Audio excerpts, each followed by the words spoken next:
Hello, and welcome back. We are still Rebel Radio, and this week we will be reviewing the UFC 280 card that just happened last week. What a card it was, but again, there were so many disappointments. We'll be discussing that. We will also be touching base on UFC 281, which also seems like a great card, and of course, the flavor of the season, Mr. Anshul Jubli, who created history and became the first Indian to ever win inside the UFC octagon. Peeyush, let's do this. Let's start it. UFC 280. What a card. What a fantastic card. There were a lot of amazing fights, some to our disappointments. Some were really amazing, like the technical display of the athletes' skills were amazing. Yeah, I think it's because we were up late. The first fight happened at around 11:30 on the dot. It started with the women's flyweight division between Kathleen and Fiorot. It was just a standing fight between two kickboxers, apparently. Not very interesting, so I'm not going to talk about it a lot because there was nothing much to say. But the second bout of the evening or the night, if I may call it so, was between Darius and Gamrot. That was a cracker for me. What do you say? 100%. So I still remember where we were when we watched this fight. So over the weekend, I was on a trip to Himachal to a place called Beed. If you guys haven't been there, amazing place. And I was there to help my friend Ayan, who runs a Himalayan dojo academy over there. Okay. So shout out to that academy. And he invited me to teach him some Brazilian Jiu-Jitsu and introduce him to the art. So we were cafe hopping that night around. We had done some paragliding and it was a fun night overall.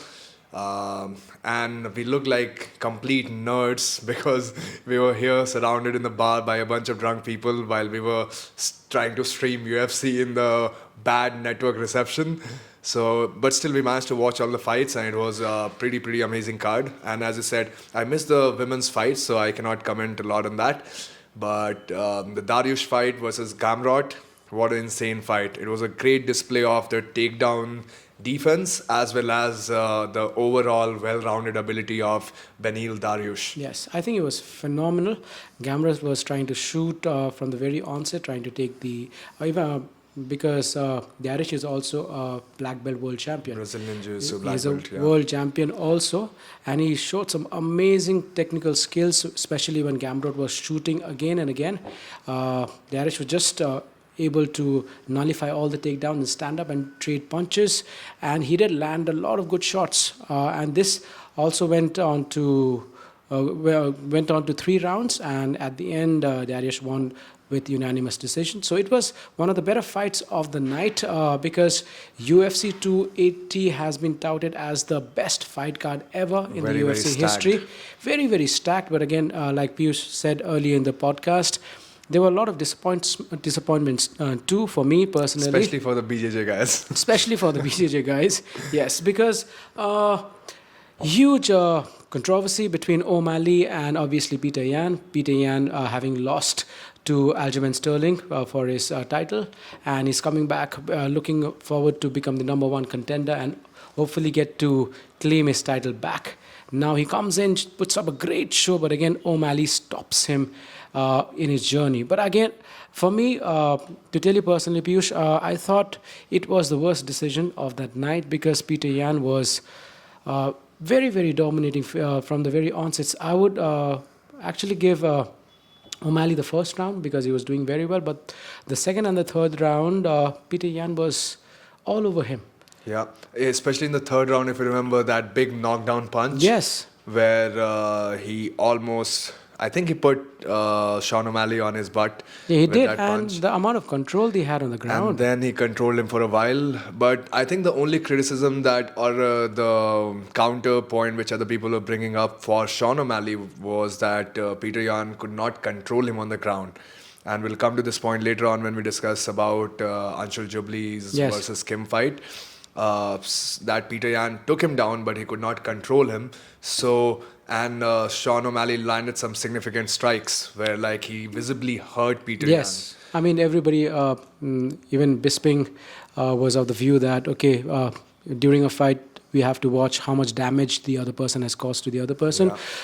If at the end of the fight, I think O'Malley was shocked himself. That's true, and that's why I think a lot of people were of the opinion that this fight would have gone to Peter Yan and it would have been a fair decision.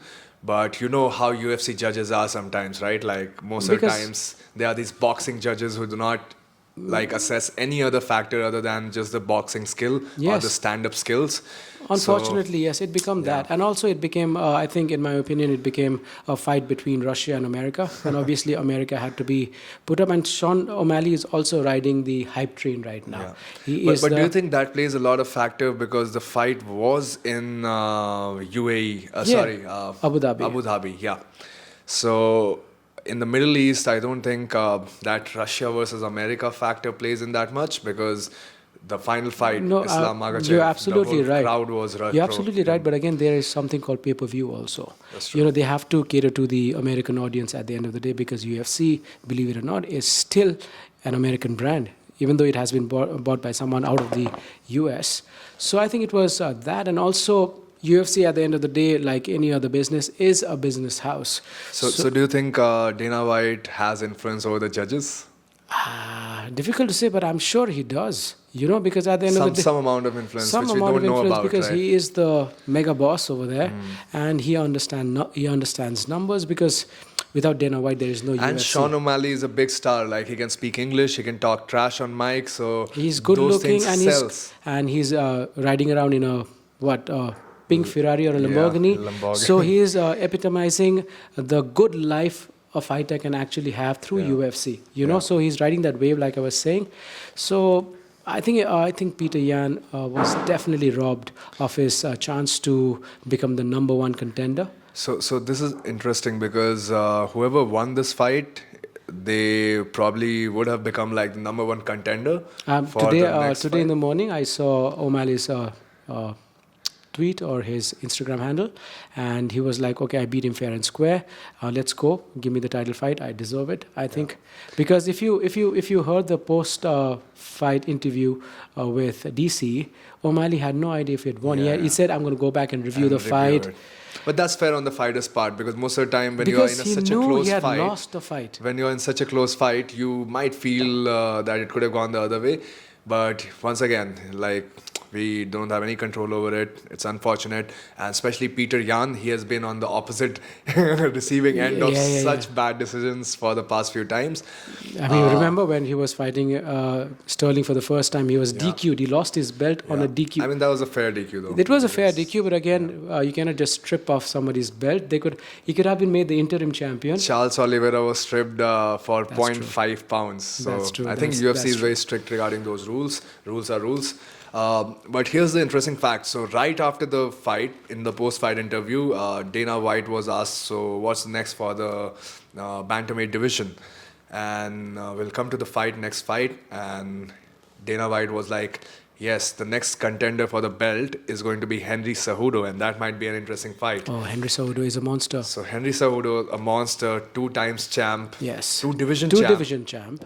He's going to come back, and he has been lobbying hard to make a comeback because I think he resigned or he relinquished the title at a very, very early stage just to like have more leverage on the UFC when he tried to come back. But Dana White just flipped the script on him and did not allow him to come back super early. And now he has been asking for that fight for a long while. And it would be great to see him back in the octagon though, because he has legit skills. Like he has one of the best takedowns in the game, Olympic gold medalist. One of the best. Great striking also. Yeah, Demetrius Johnson versus Henry Cejudo. What a fight! He beat Demetrius, right? Of course, Demetrius Johnson, in my opinion, is one of the greatest Who was ever. unbeatable at that point in the UFC. Yeah, he was like the mighty mouse. I mean, still till today, he is probably one of the better fighters the UFC ever had. I would love to see Mighty Mouse come to 135 division. Like once he gets released, is he still in contract with one? What do you think? I think he's still in one. I think it'll be a difficult return for him to the UFC because nobody's come back once they've left. Yeah. I mean, we've lost a lot of good fighters in won. Bellator. Won, and there are no other great championships. I think UFC around. releases you once they realize that your star power Star power is done, gone, and you're not or going to like make they me can- enough money Yeah. because, like we were discussing, the lowest ticket price for that stadium was how much? $479. $479. That's the lowest seat value if you want to attend an UFC event. So in an event That's like the crazy. UFC 280, so how much did they pocket? $12 million just by Around $12-13 million. Like just they do by selling every- tickets. Yeah. So you can imagine the Every kind of level these guys are playing. Yeah. But again, yeah, that was Peter Yan versus O'Malley. Let's see what happens next. I think it'll be very unfair to Peter Yan. So if O'Malley gets to fight for the title. So there were also rumors that Peter Yan is looking to leave the UFC because he was unhappy with the decision. But later on, their managers came and refuted that, saying that it was Okay. just a rumor. Because I remember Khabib was watching the fight because Makachev was obviously the main card, the title bout. Khabib was also not very happy. Anybody who knows a little bit of fighting would not be able to be happy, even though we don't tout ourselves to be the experts in the field. But you can see who is winning a bout, especially in a fighting championship. Even maybe a grappling championship, we are missing a few points here and there, but in a match that lasts for 15 minutes, Yan was definitely the winner in my opinion. But again, it is what it is. So O'Malley is going to be hopefully getting the title shot, or let's say Henry Cejudo. Who knows? Let's see. We'll have to wait till the big daddy, Mr. Dana White, announces, because it's his prerogative at the end of the day. But again, let's come up to Aljamain Sterling and TJ Dillashaw. The co-main event. We were hyped because TJ Dillashaw was hungry. When Aljamain Sterling beat Peter Yan the second time, and that was with a beautiful RNC, and he established himself as the champion. So he called out TJ Dillashaw, and TJ Dillashaw, I remember saying, easy money. It was as if he was waiting for this fight. And also during the pre-fight shenanigans that these fighters have, he was talking about, okay, this belt has always been mine and I'm going to take it. He doesn't even know how to strike. His wrestling is shit and all that good stuff, you know. So there was a lot of banter between these fighters. But again, unfortunately, Peeyush has a bad cold. He just went to Himachal. So that's what happens when you go to Himachal Pradesh in the winters. I mean, when the winters are approaching. So I think TJ Dillashaw was hyped so well because he was one of the baddest guys in that division ever. So what was your thought? Because I was utterly disappointed by what happened. But how did you feel? I mean, what were you feeling when you were watching that in a cafe? So I was never rooting for TJ Dillashaw to begin with, because once if you have tested positive in a sport which is based on the premise of you competing fair and clean, I don't think he should be allowed back in the sport. But he served the notice period of 2 years, or the suspension period of 2 years, and made a comeback. But once again, once he lost, he said that his shoulder was injured in the training session. Run up to the event, and his shoulder was dislocated at least 20 at times. least 20, 30 times. So you should not be taking a fight like of that high level when you are suffering from such a bad injury, because that's like disrespectful to the fans who are trying to support you, people who are betting money on you, and also to the other fighters. Yeah. So also to the other fighter, he did not. Aljamain Sterling, I'm sure he's super happy with his performance and the way he dominated to an easy win. Yeah. But he could have brought a much better fight. People who are fans of TJ Dillashaw still wanted to see him in a better capacity, but he just got mauled for like 2 rounds, and it was difficult to watch after this first round. Like Sterling, what an amazing fighter, one of my best fighters in the UFC right now.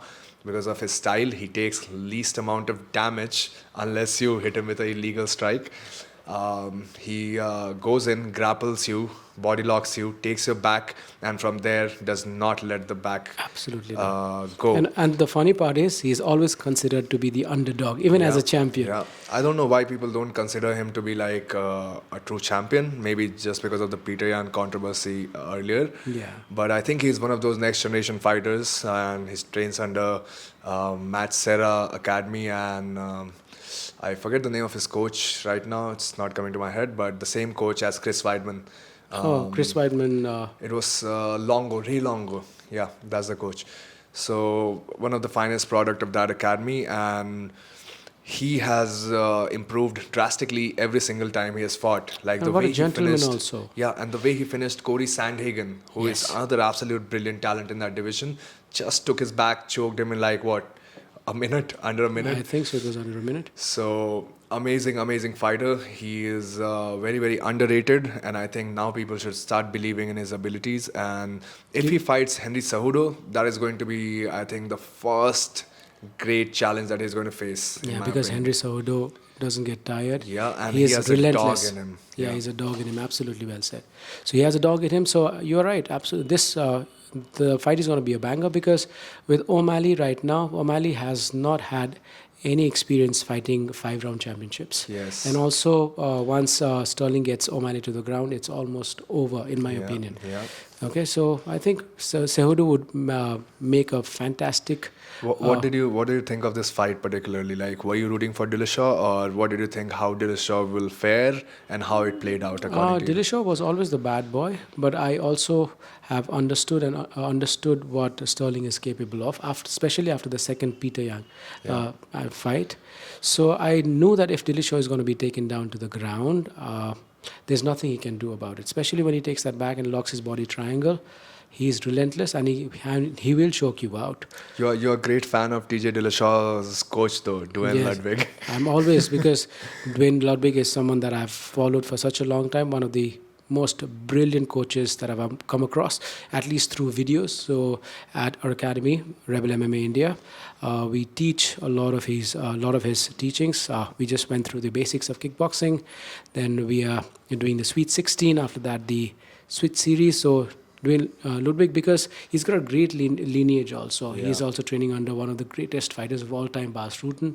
And the way he teaches simplifies everything and makes it so easy for beginners, intermediate, and pros alike. So yeah, big shout out to Mr. Ludwig. Thank you so much for all the teachings and learnings that I get to do through you and impart my students. Now let's come back to the main event. Yeah. It's time. It is time. Nobody can do it better than Mr. Buffer. But yeah, what a disappointment. I mean, remember that. Let's build up to it. So Charles Oliveira, one of the best submission artists in all of UFC, in all of MMA that we have ever seen. Like the highest number of submissions. I think it's 12 or 11. It was 11. I 11 submission. So 11, 12 submissions in his entire career. Choking out people by guillotine, by RNC, submitting people like Dustin Poirier, Justin Gaethje like it's nothing, knocking out Chandler of all people, who is known to knock out other. Tony Ferguson.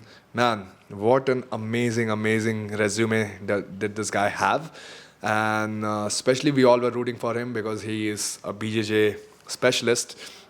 And the only thing that I was suspicious about for him was his chin, because I've seen the training footage which they show in the vlog series of UFC, the embedded show, and there I see these youth boxing guys, they go really, really hard, like insanely. They go 200%, like not even like a real fight.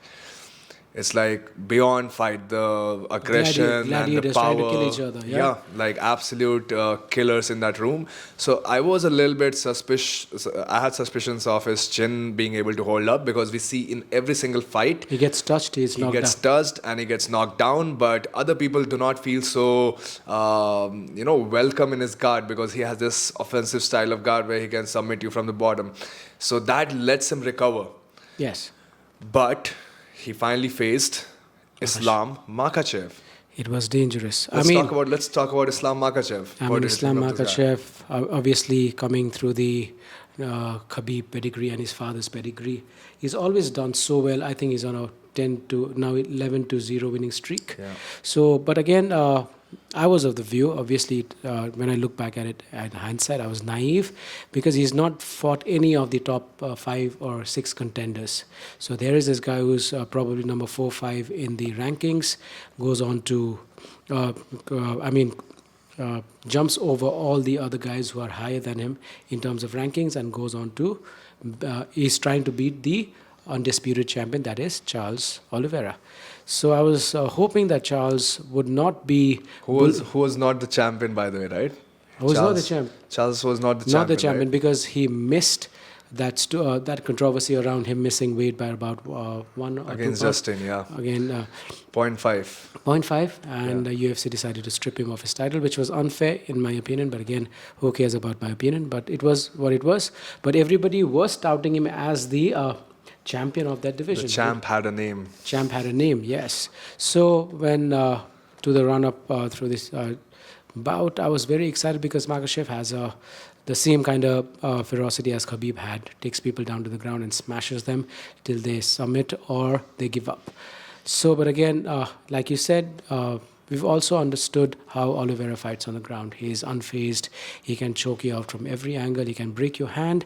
And even when you're standing up, just like when he was fighting Justin Poirier, he just climbs up on your back and cranks your neck till you submit. So I was of the view that this was going to last at least till 4 to 5 rounds and Oliveira would come out victorious, just on the premise that he has more experience and is more of a seasoned fighter. But unfortunately, I was wrong. The Khabib camp is still, the Dagestani team is still the best in the world apparently. So this guy comes in, first round, Charles Oliveira doesn't do much. He's trying to strike. And the worst part, Peeyush, was even though Makhachev is touted to be a great wrestler and mauler, he was also outstriking Oliveira. What was your opinion on that? So that was the part that was surprising for me, because remember we talked in our last podcast when we talked about Strangle Goa.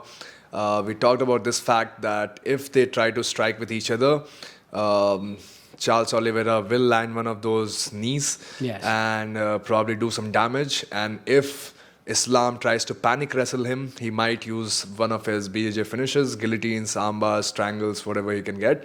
And that might be the way how fight goes. Now, in this fight, Islam comes in and starts putting a beating on Charles Oliveira, takes him down. And remember that beautiful Harai Goshi that he did on the cage side? Yes. So that just set the tone of the fight, where he put him down and started beating him up. Charles managed to come up, force the action, standing once again. But let me just go a little one step back and talk about the fact that, remember last time when Khabib versus Tony Ferguson was the fight to make? Yes. Yeah. So a lot of people were touting this fight to be the same fight, but with better, newer generation. Okay. So Islam is going to be the newer version of Khabib, and Tony Ferguson's chaotic striking style with slick jiu-jitsu, Charles Oliveira was a better version of that. And we got to see how that fight would have played out if that fight would have happened. Yes.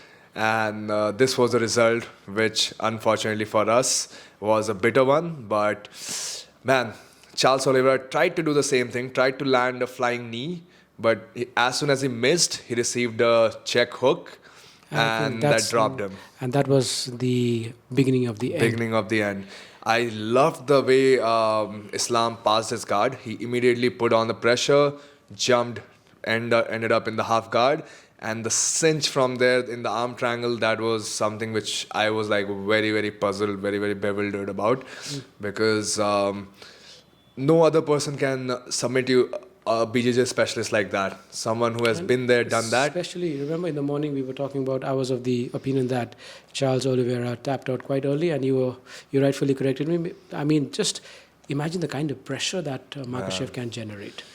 These guys are not called grapplers since they are born for a reason, because once you have done grappling for that amount of time, since you were a little kid, you develop an insane kind of pressure. Yeah. Like when you hold people, it feels different. And that's what people used to say about Khabib, that you feel like he's a smaller guy, he's not that strong. But once he grabs you and gets that body lock onto you, you feel like you have never felt that kind of strength. And pressure. It's like getting constricted by an anaconda or something, right? So it's the same kind of pressure that he started to apply. And just to talk about the finishing sequence, as I can recall it, Charles Oliveira tried to turn away, giving up his back, thinking that probably Islam will chase his back.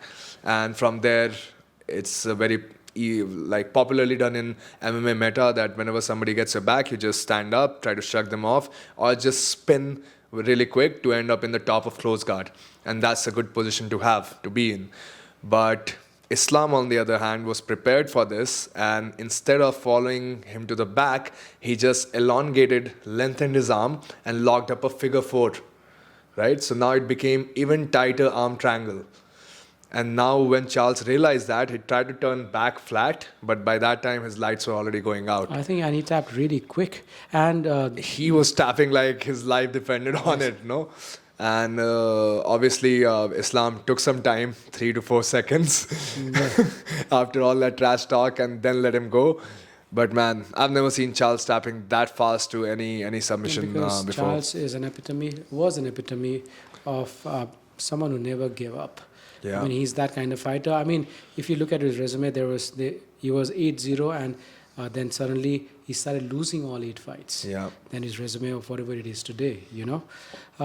So when Islam Makhachev got him in an arm triangle, I was hoping that he was going to move around. Maybe it was not going to be that simple. He's going to transition into a better position like a back and try and choke him from there. Or And he was still in half guard, so we Yeah. thought that he has a chance. Yes. But I Once- think that pressure was so much. And no, then he got up, and his hip was still in a tripod position. Yeah. By the time Oliveira decided to tap, because he had not applied the kind of pressure. Whatever BJJ we've done in the past, or we still do, we've understood the finishing mechanics of an arm triangle.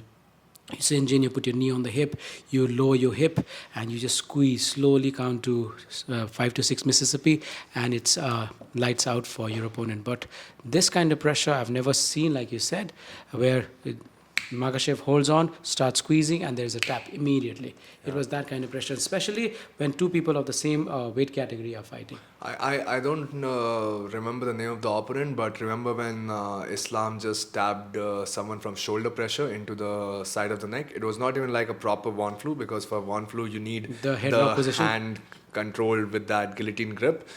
But this time he was just in the side control near the cage, and he just started putting that tripod pressure, driving his shoulder, and put that immense squeeze in. I guess it was Drew Dober, but I'm not so sure. But yeah, so that showed us how powerful Islam Makhachev is. Let's talk about this point. Who should be next for Islam Makhachev now? Because we have seen all these fights play out so many times that the lightweight division is not feeling so exciting for me right now. Because all the wannabe champs or potential champs have been beaten to dust by Yeah. Charles Oliveira. Or Khabib. Or Khabib, Same or style. even if you look at the current scenario, Charles Oliveira has beaten everyone who could potentially be the next contender for the bout. Michael Chandler, Dustin Poirier, Justin Gaethje, all the same names. We've all seen the them same names over and challenge so over many again. times. Unless and until somebody does a fantastic camp and tries to break that mold of what Makhachev brings to the table, I don't think anybody stands a chance right now, because Oliveira also ran through a lot of these opponents. Yeah. And also Khabib being Khabib, I think he spent around $1 million in this camp, according to all the stories that we've been reading. So I just don't understand the kind of camp these guys can go through. And this time, Team Khabib, or Habib, as you want to call him, I think they did very, very well. Yeah. Even in the prelim cards, he had a few fighters who were representing his camp, and they did very, very well. What's funny was that people said finally Khabib was feeling relieved that he did not have to make a comeback, because Yes. Charles had said that if he beats Islam, he's going to call out Khabib, and that would have been like a real call out. yeah. And Khabib couldn't hide behind it. Yeah. But now that it's his own guy, his own protege in the champ position, I don't think he needs to come No. back from retirement. There's He needs nothing to prove for him. Yeah. 29-0. I mean, he is the champion of the champions. So I think it is what it is. So UFC 280 was, it was positioned and marketed as the card to be for UFC. But again, obviously the TJ Dillashaw fight was a disappointment because of his shoulder injury, unfortunately. And Peter Yan it was a controversial decision.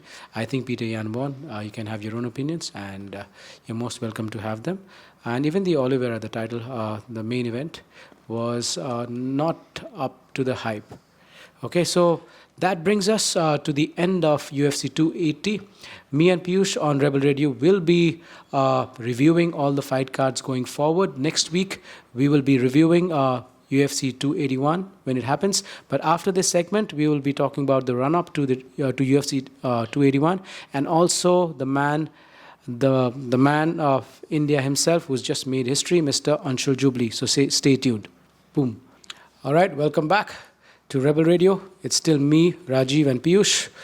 We were just discussing the UFC 280 card and how amazing and disappointing it was at the same time. Now we preview the UFC 281 card.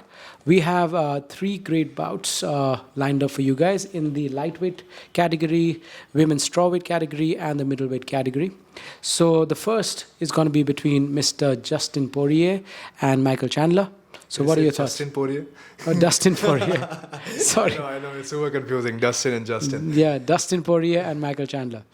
Yeah, so Dustin Poirier versus Michael Chandler. So this fight has a little bit of history involved because I've been watching some Ariel Helwani, and what happened was that when Michael Chandler was coming to UFC, he called out Dustin Poirier for a fight, and Dustin Poirier was that time beefing with Conor McGregor, and obviously he did not want to get himself involved with a newcomer who has just come from Bellator and is looking to make his name off some big names in UFC. So he obviously denied that fight, saying that you need to earn your way up, and that really pissed Michael Chandler.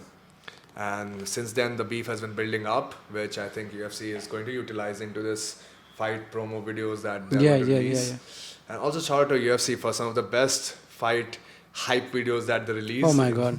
They are genius, marketing geniuses, obviously. I mean, whoever does those videos for them, they should definitely get an insane pay hike, because a lot of people just buy it off the videos. Like it's a movie if you want to watch. Like it's like some of the most interesting trailers before a blockbuster movie, you know? Exactly. So I remember Michael Chandler, obviously, when he knocked out Tony Ferguson with this up kick.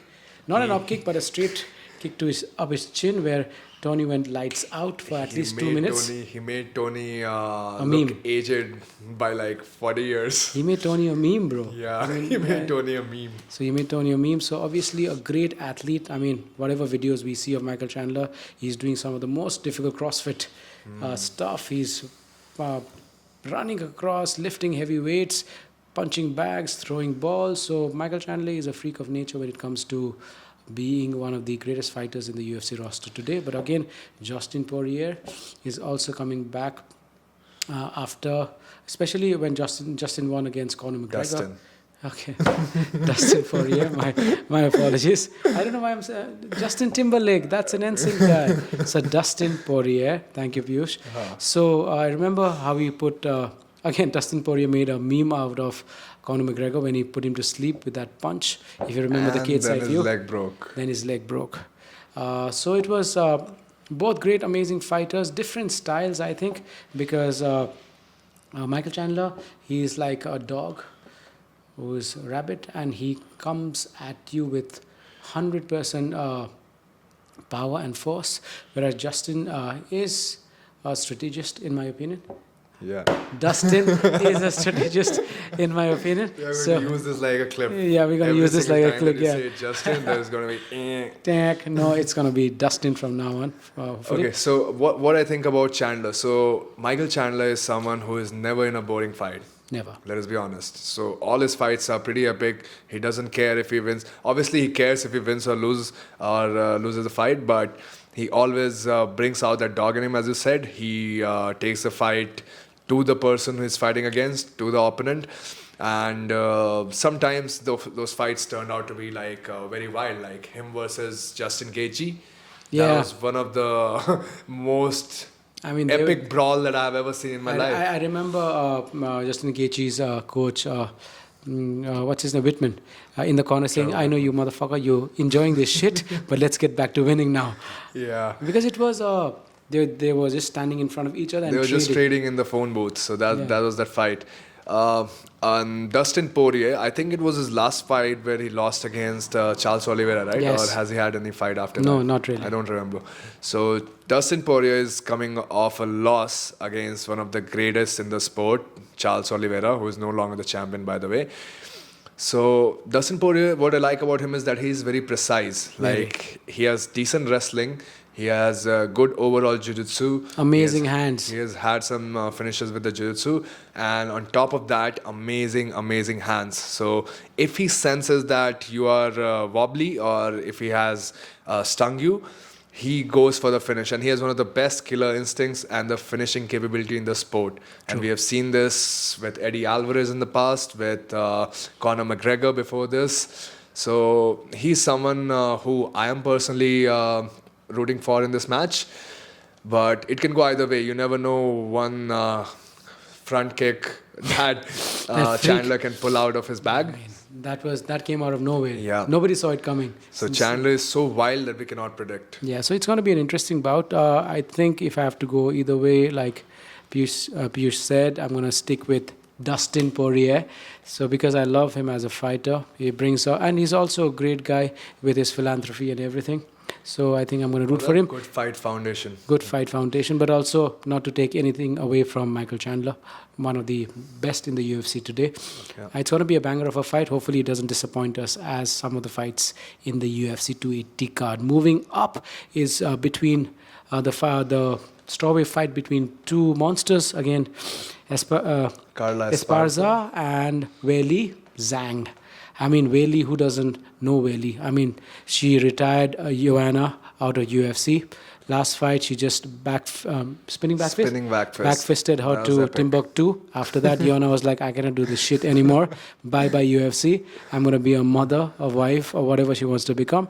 So Weili has, after she won remember the first championship in China where she was crowned the champion. After that, she came back to fight Rose Namajunas. Namajunas, I mean, she got knocked out in the first bout. Second bout was great, but again, Rose rose to become the champion once again. But again, Rose had a great history with what's her name, Esparza, where she had earlier lost the fight to Esparza.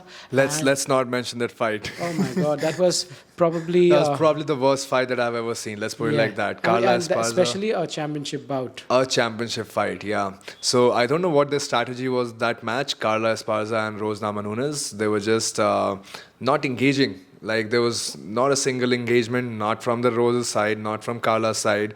And Carla just edged out one takedown, I guess, or something like that. Few punches, maybe a couple punches, if we are being factual.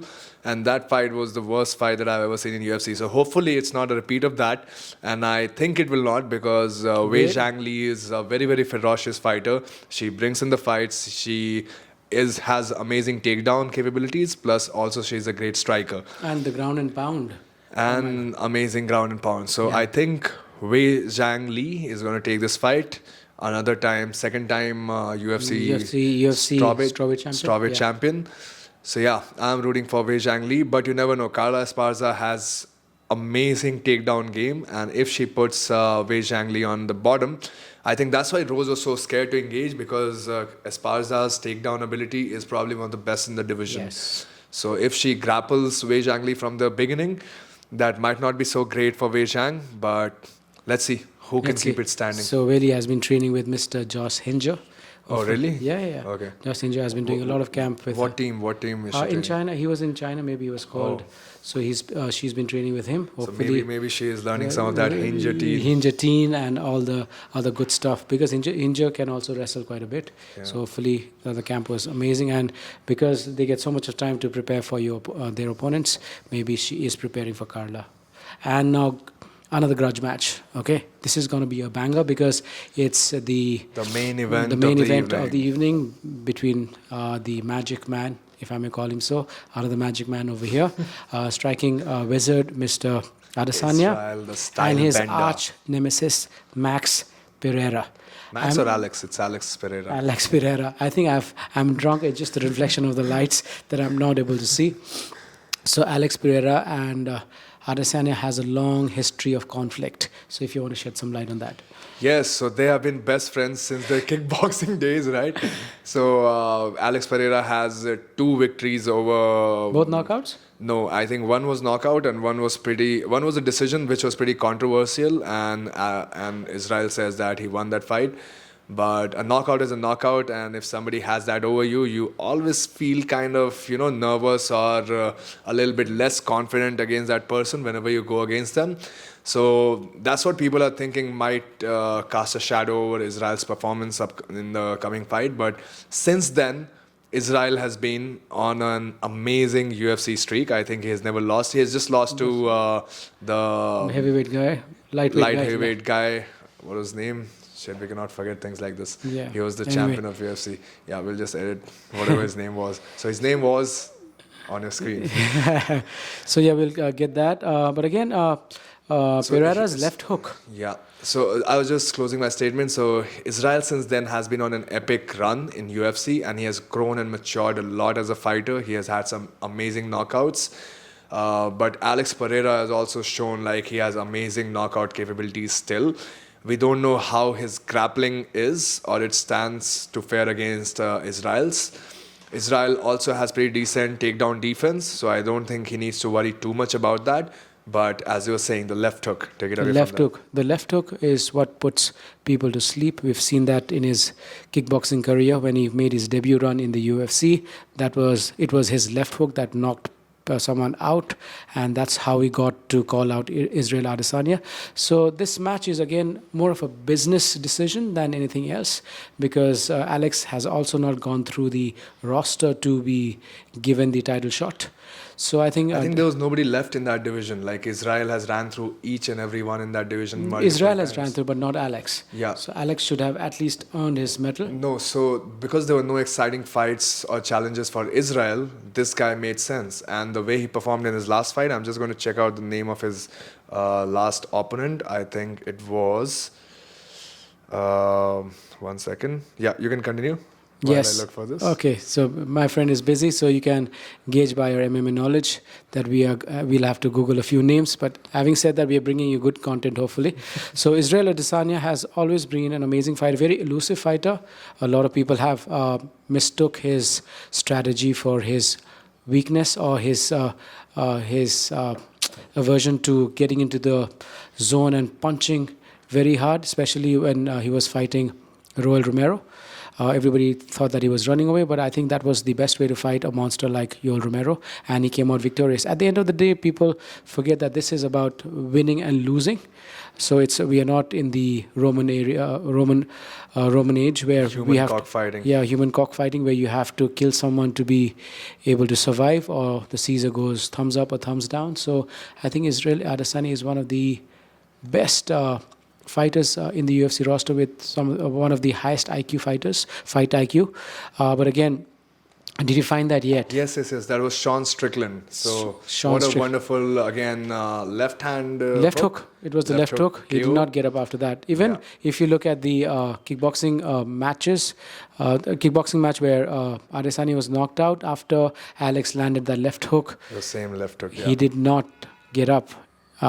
I mean, there has to be some kind of nuclear power on that hand, because once it lands clean on the chin, his opponents generally don't wake up after that. So, just talking about Israel for a second, you were talking about Yoel Romero and how he fought that fight where he was like very trigger shy. I think that's been a pattern now. We saw that in the last fight against Jared Cannonier. Yes. And the same thing happened. And I think that's why he's taking a lot of flack from the fans, especially his own fans.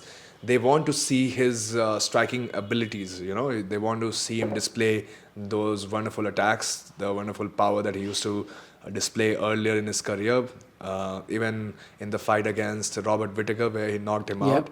So people just want to see his flamboyant style, the style bender style. They don't want to see him just edge out a victory against contenders like that. So I hope he gets to shut those people up in this fight where he goes and puts on a dominant display against Alex Pereira.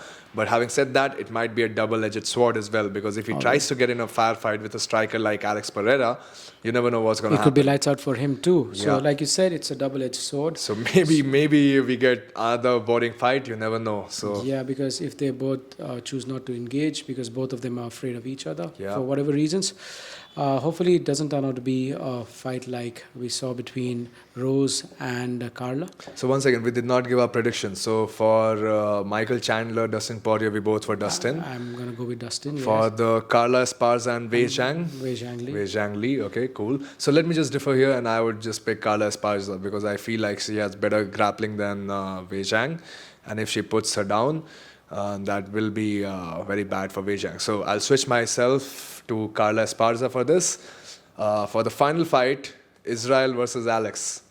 Yeah, I'm not choosing anyone because both of them are not my favorite fighters, and it's a stand-up game. Hopefully, Israel comes out on top. I mean, always Israel. Israel? I don't care about Alex Pereira Because as I of now. like shaking the in the order, you know. Yeah. So Alex knocking Israel down is going to bring a lot of eyeballs rolling into the sport because we will have another champion who But has to be. he'll be a boring champion. I want to see champion who is stylish, who talks the way champions talk.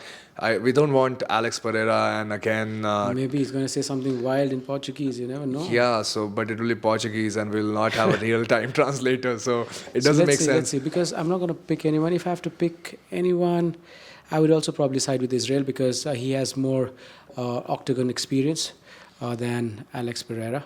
So it's going to be interesting. Let's see what happens when this card comes into the fore after some time.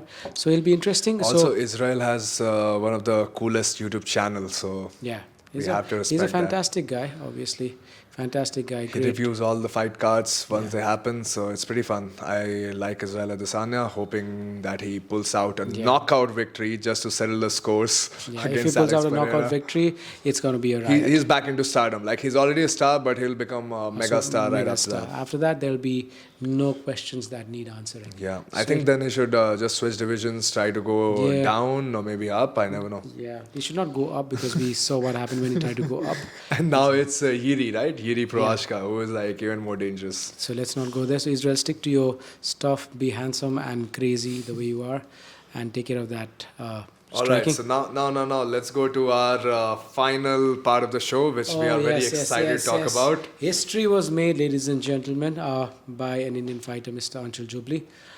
He was the first guy, obviously, to win inside a UFC octagon, and what an honor it was for us to watch his fight. I've known Anshul for a while because when he came from Uttarakhand to Delhi, I was also training at Cross Train Fight Club, and he was one of the students there. So when he came in, he was already a good boxer, if I may call him so. Then he started grappling under the team, and he started catching on really, really fast. What I think changed his game was Ilyas and his wrestling, because Ilyas got him one of the most important skills, in my opinion, to win an MMA fight, that is great wrestling. So we will review the fights, but his pro debut against Budwar was won because he had great wrestling, because Budwar is one of the best strikers in the MFN today. But again, coming back to his early days, so I remember Anshul Jubli, humble, very likable guy, very respectful to everyone around him. So he trains for about some months at Cross Train Fight Club. He goes to Bangalore alone, without any corner, and manages to win the fight after having fought 4 bouts in one night. So he was already establishing himself as the guy to be in the amateur circuit. So after having been the champion with a record of about 13-0 in the amateur circuit, he made his decision to enter MFN, and it has been a beautiful run for him since then. What do you think? So I heard about Anshul when you talked about that Bangalore MMA tournament, amateur MMA tournament, because I remember him, his Instagram or Facebook, I don't know what it was, the post back then, where he won 4 fights in one night, as you said, and that's a very, very commendable thing to do in any kind of amateur or pro tournament. In pro, actually, you won't fight four times in a night. Especially, he had just been training MMA for about 3 to 4 months, if I recall correctly. That's really, really special, and that's where I got to hear about him. And then once I visited Cross Train for training, and we got to roll together, and that was very cool because he was, for the short amount of that he has been training, he felt super, super strong for his size. He caught me once in a Kimura back then, so I instantly recognized that he's one of the best talents in the room. And yeah, since then we have seen him rise through the ranks in MFN. being unbeatable over there, demolishing each and every opponent that the MFN put in front of him, and all of them were of great caliber. So let's talk about the first fight, Sanjeet Budwar. Sanjeet Budwar That is was a monster. that is a great first fight to get because Sanjeet has been in the circuit for so long now, and if you are making your pro debut against a guy like that who is a ferocious boxer and MMA striker, it is a daunting thing. But Yes. But again, thanks to his wrestling, yeah, I think he could take Sanjeet down and start hammering him. I think he won the fight with a unanimous decision because he was able to take Sanjeet to the ground and do a lot of ground and pound. Because once you take a striker to the ground and if he doesn't have any wrestling or jiu-jitsu skills, he stays there. He tries to hip bump you really hard. But Not working. he was very very dominant in that fight. So after that fight, he went on to fight another big guy, Amit. yeah, Amit Raj, scary looking MMA fighter. He's super jacked, and I've had the pleasure of training with Amit Bhai in our own academy at Yes. Rebel. When he was preparing for his last MFN fight, where he won by guillotine himself. Yes. So Amit is also a very dangerous fighter, and Jubli again had a how did he win? Did he finish? Unanimous, Unanimous decision. So he had that ability of shutting down all good strikers by just taking them down GSP style, and then ground and pound them, hold them down, go to the mount, rain more punches, and then finish the fight in that way. So that is a great style for MMA, and that's what we as a young MMA team ourselves have been working on, right, Yes, Rajiv? I think because especially in the amateur circuit where you generally have to fight 4 or 5 fights, like we saw in the recently concluded Road to MFN event that happened in Hyderabad. Yeah, it was amazing event again. So I think trading punches is probably not the right way to go about winning these contests because like we were discussing, you generally have to fight minimum of 3 to 4 fights, and getting hit in the chin in all these bouts is going to be very bad for your brain obviously, and you can't generally recover. So if you have great wrestling and great jiu-jitsu skills, take them down, take the back, get the mount, and don't take any damage and win by a TKO or by submission. And we have seen this game plan perfectly executed at the highest of the levels by GSP, then by Khabib, now by Makhachev. Aljamain Sterling, Islam Makhachev. Makhachev. So this is a tested approach in any kind of 1 versus 1 fighting. Yes. Grappling and jiu-jitsu, wrestling and jiu-jitsu, that's the best way to fight. Obviously, Yes. you need to have a good base in striking as well. And that's what I want to point about Anshul's last fight. I saw his striking has now really improved. Like for someone who started in India, he was matching international fighters on the feet. So He's also a great coach. Obviously, he was training in Uttarakhand, then he came to CFC. They have decent striking. Then he was also training with... who is the striking coach at CrossTrain? Siddharth teaches striking. Nice. His striking is pretty legit. Nice. And also we had Punyajit over there. Punyajit, yeah, Punyajit, another fantastic guy another who is also going to fight in the next MFN card, right? Also, guys, after this episode, we will be previewing the MFN 10 card, so stay tuned. Coming back to Anshul Jubli, so he had great training fighters. The best part about CFC is they have a very closed unit when it comes to the pro fight team. So Anshul was there, Punyajit was there. You had a fantastic striker in SK also. He used to bring the heat in wrestling. Everybody was doing wrestling very well. Rachit was also the big guy. They have a lot of good guys over there. Beastie is there, or aka Tarun Yadav. And Sid himself is a good striker and a good coach because he understands the fight game. So he generally gives out or doles out great information or great cornering. He has that experience. Cornering advice. His cornering is one of the better ones in the Indian MMA circuit. But again, this time, like you said, we saw some amazing striking. If you are talking about the last fight in the Road to UFC against Kim, so he was going for a lot of body shots. Even though he was kind of tired by the end of round 2, where his hands were slightly lowered, but he was still trading punches and controlling the octagon. Yeah. Let's talk about a few more fights before we move on to the last fight. Sure. Shrikant. I think Anshul's most remarkable fight for me was the one against Shrikant Shekhar, where again he won by decision, if I'm not wrong, but he had an insane Kimura locked up on Shrikant Shekhar, and Shrikant, an absolute amazing warrior. He did not tap to that Kimura when his hand was super cranked behind his back. He tried everything to escape that, rolled out of it, rolled back in, and somehow managed to escape it. I still don't know. I need to watch that sequence again. But it looked insane when he was trying to finish Srikanth. And once again, Srikanth being such a strong, muscular guy himself, Anshul doing that to someone like Srikanth, taking him down at will and staying on top and putting him in a submission chain, putting him under mount and striking him from there. I still remember how dominant he was from mount in that fight, where at one point Srikanth was trying to do a hip scape, elbow knee scape, and because his hands were engaged at his hip, he was getting pounded on his head by Anshul. So all this shows like great fight IQ on Anshul's part. And how old is he? He's 24, 25, right? I think so. He's not very old. He's 24, super young. And I also came to know recently that he was a maths teacher before this. So that's pretty incredible. I know if you meet him, you've met him already. If any of you meet him in person, he will come across as the most humble guy. He is very in the humble, room. Very humble guy, very respectful. He doesn't show off as much. So I think I think good things happen to good people. So we are all at Rebel Radio, Rebel MMA, and individually also we are rooting for Anshul. Hopefully he goes on to win the finals and becomes the first Indian to sign a UFC contract.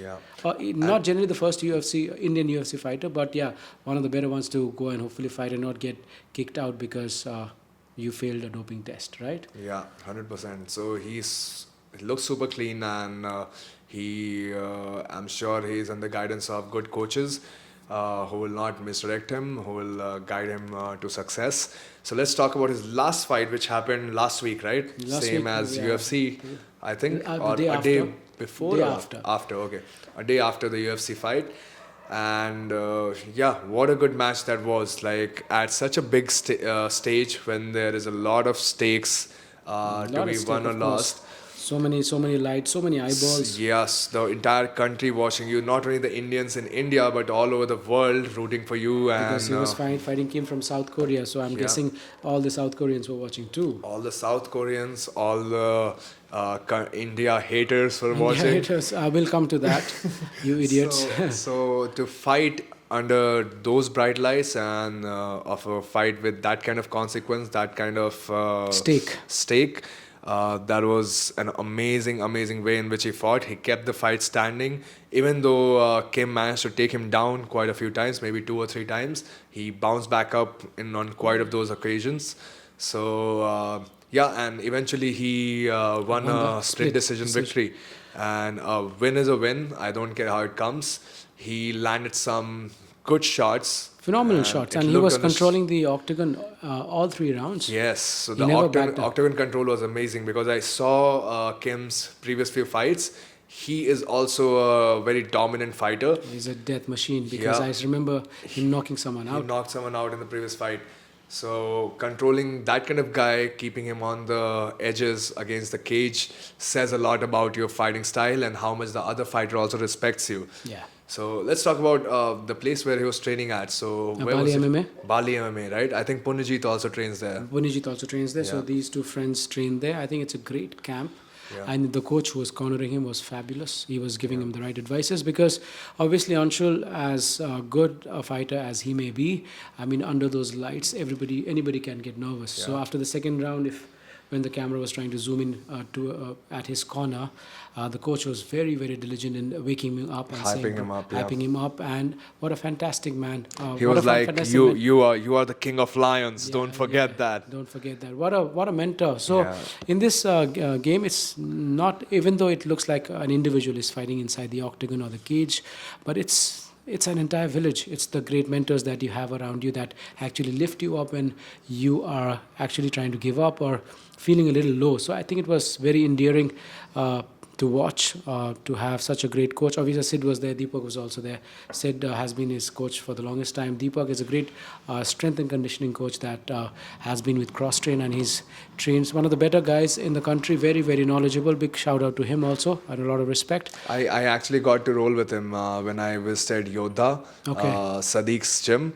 He was there, and I got to roll with him. Again, a very fine gentleman. So shout out to Deepak. So I think we were talking about having great mentors, and you were talking about Deepak and what a great coach he is in terms of strength and conditioning, and you were rolling with him at Sadiq's new gym, Yodha. So all those people doing fantastic work for the Indian MMA, and it seems great that a fighter of Anshul's caliber is right there where he needs to be to represent India at the global stage that it is. What are your thoughts on this? Let's wrap this up. I think to wrap it up, he's going to be fighting another monster, the guy who is smaller in Seragi from Indonesia. smaller in stature, but a dog in himself. Because I remember he's the same guy who beat Pawan Man, isn't he? Oh yeah, he's the same guy. With a spinning back elbow. Yeah. So it's going to be a challenge because the world is watching.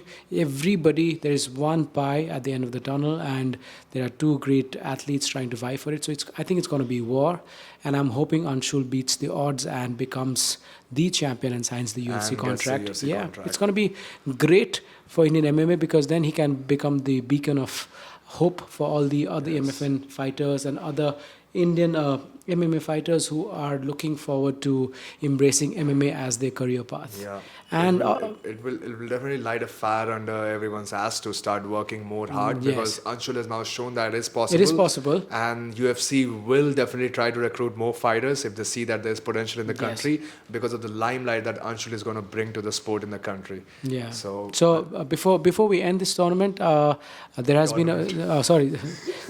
podcast. So before we end this podcast, let me shed some light on the kind of backlash there is against Anshul's accent, just because he said "Namaste UFC, India is here." So for all the people who do not understand how Indians brought up, every Indian in the country doesn't speak English as their mother tongue. It is a second or the third language. Coming to the point. Most of the Indians in the country know how to speak and write in more than two languages. So I think we are a multilingual country, and for someone to make fun just because of Anshul's accent is ignorance in the first place and sad because your IQ is probably below -1. They were just straight up racist. So let's just say that. They were straight up racist. The UFC comment section was filled up with racism. Racist, I think that's not against cool. India. Against somebody called him an Uber driver. So we have people from different nationalities in the country who are doing nothing but smoking pot and doing nothing for their lives. Which Smoking what? Pot. Hey, do not ridicule the pot smokers. Come on. So, but again, the racism is so rampant. We try to do martial arts because we love the sport, and martial arts is supposed to unite everyone under so many great qualities, humility being one. So I think it's just sad that all of you who are commenting that Anshul's accent is funny, or he comes from a land of curry, or he stinks. He was whispering. Or he was whispering. He was tired after 15 minutes. Yeah, if you let's see what you do once you get into the cage with a monster. Punched in the face. Punched in the face, and let's see what you say after that. I'm sure you won't be able to utter a word. Or even just stand up. So a big shout out to Anshul once again for doing what he did in the recent Road to UFC event. India is with you, you know it, but more than anything else, I'm sure your abilities are going to take you to where you ought to be in the near future. So before we end, any parting words? I would just say good luck to Anshul for his upcoming fight. We are going to review the MFN card, which is next in our next episode. So a lot of good fights in that card as well. A lot of our former friends fighting that card. So it is exciting to review that. Also a big shout out to Alan Fernandez for being the Indian Dana White and getting together some amazing fights. I heard a lot of good reviews of the recently concluded IMA. Rajiv was himself there. It was one of the best events we've seen in the Indian MMA circuit, the amateur circuit. Yeah. What an event. We will talk about that later, but kudos to the MFN team for doing a fabulous job in bringing about a change. Yeah, single-handedly changing, bringing about a revolution and giving Indian MMA athletes hope that they can also represent the country, hopefully not today, not tomorrow, but maybe day after, So big shout out to all these great people. So that was me and Peeyush wrapping up 280, preview of 281, and obviously talking about Mr. Anshul Jubli, the flavor of the season in the Indian MMA circuit. We will be back with more content. Next time, what we'll be doing is previewing the MFN 10 card. So till then, stay healthy, guys. Have fun. If you want to train, come check us out at Rebel MMA India. Till then, boom. Bye-bye. Hasta la vista. Hasta la vista. Bye-bye. Good. This was awesome.